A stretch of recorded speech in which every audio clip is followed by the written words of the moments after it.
Vote শেষ হয়েছে, ফেনী থেকে ভোট দিয়ে মানুষ ঢাকা ফিরছে। আমরা এই মুহূর্তে রয়েছি ফেনীর স্টাইলেন কাউন্টারে। আসলে ভোগান্তি রয়েছে কিনা সেটি দেখার জন্য মূলত আমরা এই কাউন্টারে এসেছি। এখানে আপনারা দেখতে পাচ্ছেন যে মানুষের অনেক ভিড় রয়েছে, যে তারা ঠিকমতো টিকিট পাচ্ছে কিনা, ভোগান্তি হচ্ছে কিনা। যাত্রীর সঙ্গে একটু কথা বলবো।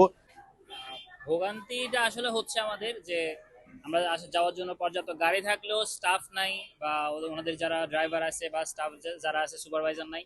ওনাদের উচিত ছিল যে পর্যাপ্ত পরিমাণে গাড়ি যেহেতু আছে, স্টাফদের ব্যবস্থা করা, পর্যাপ্ত পরিমাণে বদলি ব্যবস্থা করা। এবং আমরা জানি যে গাড়ির ক্ষেত্রে হচ্ছে নর্মালি বদলি চালক থাকে অথবা স্টাফ থাকে, যেটা ওনারা চাইলে অ্যারেঞ্জ করতে পারতো, বাট এটার জন্য আসলে আমাদের ভোগান্তিটা পোহাইতে হচ্ছে আর কি। আমরা যারা এখন ঢাকা যাবো অথবা চট্টগ্রাম যাবো, ওদের এই সমস্যাটা পোহাইতে হচ্ছে। ফেনীর একমাত্র যাতায়াতের অবলম্বন স্টাইলেন পরিবহন। প্রচুর যাত্রী সমাগমের কারণে নির্বাচন উপলক্ষে আমরা বাড়িতে এসে এখন আমাদের কর্মস্থলে যেতে বিঘ্নিত হচ্ছে। গাড়ির সংকট, আমরা কালকেও আসছি, অগ্রিম টিকিট নেওয়ার জন্য নিতে পারি নাই।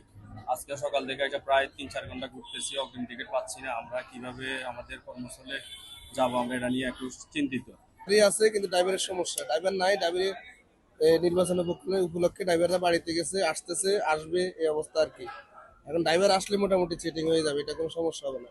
যা সাময়িক ড্রাইভাররা যেহেতু নির্বাচন করছে, অনেক ড্রাইভার নির্বাচনের সাথে জড়িত আছে, দলের সাথে জড়িত আছে, তারা আসতে একটু আনন্দ ভর্তি করতেছে। এখন আসবে আর কি, আসতেছে আর কি।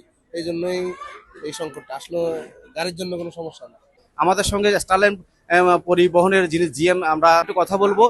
তিনি আমাদের একটু জানাবেন যে আসলে এখানে তো পর্যাপ্ত পরিমাণ গাড়ি রয়েছে, যে কেন ভোগান্তি আমি তার কাছ থেকে একটু জেনে নেব। আমাদের পরিবহনে মিনিমাম 400-র মতো গাড়ি আছে, এসি নন এসি মিলে। কিন্তু সবই তো ফেনীর ড্রাইভার হেল্পার না। আমাদের হোম বাংলাদেশ সারা ডিস্ট্রিক্টের ড্রাইভার, স্টাফ সুপারভাইজার সবাই এখানে কর্মরত আছে। তবে ভোট দেওয়ার অধিকার সবার আছে। আমরা তাদেরকে সার্সি ভোট দেওয়ার জন্য, এবং তাদেরকে আমরা কমান্ডমেন্ট করছি যে আপনারা ভোট দেওয়ার পরে চলে আসবেন। কিন্তু আসলে বাড়ি অনেক দূরত্ব থাকা থেকে, কেউর বাড়ি বরিশাল, কেউর বাড়ি রংপুর, কেউর বাড়ি দিনাজপুর, কেউর বাড়ি খাগড়াছড়ি, কিন্তু তারা ভোট দেওয়ার পরে তারা আসার জন্য যে গাড়ি, এই গাড়ি তারা পায় নাই। ওই জন্য তারা আসতে বিলম্ব হচ্ছে। এখন আস্তে আস্তে আমাদের ড্রাইভার সুপারভাইজার আসতেছে, আসা মাত্র আমরা গাড়ি দিচ্ছি এবং যাত্রীদের সেবা দেওয়ার জন্য আমরা আপ্রাণ চেষ্টা করতেছি। ইনশাল্লাহ আজকের ভিতরে ইনশাল্লাহ এটা ঠিক হয়ে যাবে।